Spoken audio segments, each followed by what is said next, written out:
Sir, தற்போது முதலமைச்சர் அவர்கள் ஒரு அறிக்கை ஒன்று வெளியிட்டிருக்காங்க. அதாவது ஜல்லிக்கட்டு தொடர்பாக மத்திய அரசு தான் சட்டம் இயற்றப்பட வேண்டும். தமிழக அரசு பல்வேறு முயற்சிகளை தொடர்ச்சியாக எடுத்துக்கொண்டிருக்கிறது. நேற்று மாநில அமைச்சர்கள் இருவரை அனுப்பி பேசியிருக்கிறோம். இந்த நிலையில் நாளை ஒரு பிரதமரை சந்திப்பு திட்டமிட்டிருக்காங்க. இந்த நிலையில் இந்த முதலமைச்சரின் அறிக்கை எப்படி பார்க்குறீங்க? ரொம்ப சந்தோஷமாக இருக்குது. தயவுசெய்து மக்களுக்காக முதலமைச்சர் இதை பற்றி பேசினதுக்கும் தெரிவித்ததுக்கும் ரொம்ப நன்றி. தயவுசெய்து மக்களோட எதிர்பார்ப்புகளையும் பூர்த்தி பண்ணணும்னு நினைக்கிறேன். ஜல்லிக்கட்டு அவசியமானது. தமிழக மக்களுக்கு எல்லாரும் நல்லது செய்வீங்கன்னு நாங்கள் நம்புகிறோம். தயவுசெய்து தமிழக மக்களுக்காக செய்யுங்க. ஏன்னா தமிழக மக்கள் இல்லைன்னா தமிழ்நாட்டில் தான் எல்லாமே போயிட்டுருக்கு.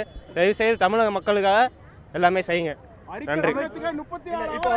இப்போ தங்களுடைய போராட்டத்தை இளைஞர்கள் தங்களுடைய போராட்டத்தை தொடர வேண்டாம், தொடர்ச்சியாக நாங்கள் அரசு நடவடிக்கை எடுத்துக்கணும் உறுதியான சொல்லியிருக்காங்க. இதை எப்படி பார்க்குறீங்க? அது நேராக சொல்லுங்க சார். அதை உள்ள உட்காந்துன்னா என்ன பண்றது தெரியுமா? நேரா சொல்லுங்க.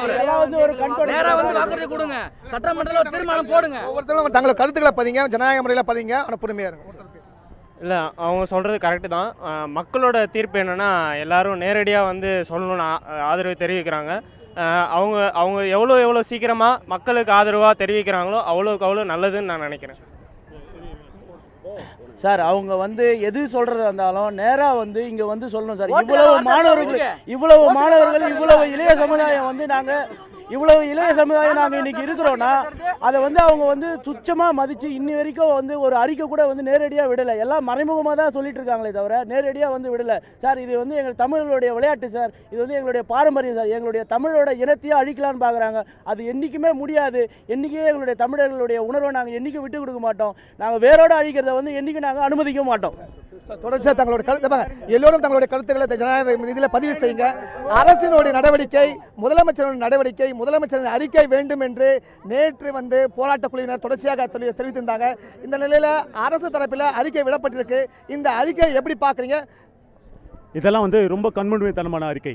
ஏன்னா 2016 வருஷம் ஜூனில் சுப்ரீம் கோர்ட் தடை போடுத்தாலும் அதே டிசம்பர் மாதம் 26ஆம் தேதி அதே சட்டமன்றத்தில் தீர்மானம் நிறைவேற்றி சில கட்டுப்பாடுகளோட ஜல்லிக்கட்டு நடந்தது. ரொம்ப சிம்பிளா சொல்ற விஷயம் என்னக்கா சார், எல்லாருக்குமே தெரிஞ்சதுனாக்கா, நீங்க பிரதமரும் முதலமைச்சரும் நீங்க சாப்பிட்ற அரிசி ஒரு ஏழை விவசாயி கால்பட்டது, அது ஞாபகம் வச்சுங்க. ஓகேங்களா?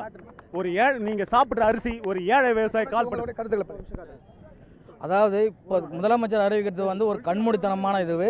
இந்த அறிக்கை கூட 30 அவர் 2 நாளாக பசங்க இங்கே ஒரு இளைஞர்களை இந்த இடத்துல இது பண்ணதுக்கு அப்புறம் தான் தெரியுதா.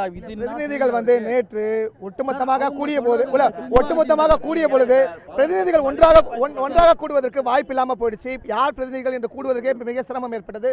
அதன் பிறகுதான் அந்த பிரதிநிதிகளாம் ஒன்றறிந்து கண்டறிந்து அவர்களெல்லாம் கூட்டு பேச வந்தாங்க.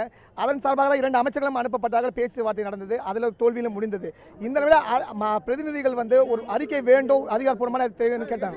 இப்போ நான் அதை கூட விடுங்க. நேற்று நைட்டு மாணவரும் சரி, மாணவியரும் சரி, இளைஞரும் சரி எல்லாமே இருந்தாங்க. அந்த இடத்துல திடீர்னு கரண்ட் ஆஃப் பண்ணிட்டு அப்படி பண்ண வேண்டிய அவசியம் என்ன? அந்த கரண்ட் ஆஃப் பண்ணாங்கல்ல, அப்ப ஏதோ ஒரு மாணவனுக்கோ ஏதோ ஒரு மாணவிக்கு ஏதோ ஒரு பிரச்சனை நடந்திருந்தா அது என்ன? இப்ப இது வரைக்கும் எதுவும் பேசலன்னா அப்ப கலவரத்தை தூண்ட பாக்குறாங்களா என்னன்னு தெரியல. கலவரத்தை தான் தூண்ட பாக்குறாங்க. சரி, இப்போ 2 நாளா பண்றாங்கன்னா யாரும் எந்த இதுவும் கேட்கல, கலவரத்தை தூண்ட பாக்குறாங்க. அவங்கள கலவரத்தை பண்ணி அதாவது முதலமைச்சரின் அறிக்கை தொடர்ச்சி முதலமைச்சரின் அறிக்கை வேண்டும் என்று ஒரு பக்கம் கூறப்பட்டிருந்த நிலையில், ஆனால் முதலமைச்சரின் அறிக்கை தங்களுக்கு போதுமான அளவில் திருப்திகரமான இல்லை என்று ஒரு சிலரின் கருத்து தெளிவாக இருக்கிறது. அதே சமயத்தும் அமைச்சர்கள் யாரும் இங்கு வரவில்லை என்ற ஒரு இளைஞர் தெரிவிக்கின்றார். ஆனால் அமைச்சர் வரல. அமைச்சர் சார்பில் பிரதிநிதிகள் 10 பேர் அமைச்சர்களுடன் சேர்ந்து பேச்சுவார்த்தை நடத்தினார்கள். இந்த நிலையில் அந்த பேச்சுவார்த்தை குறித்து பேசுவதற்காக சொல்லுங்க.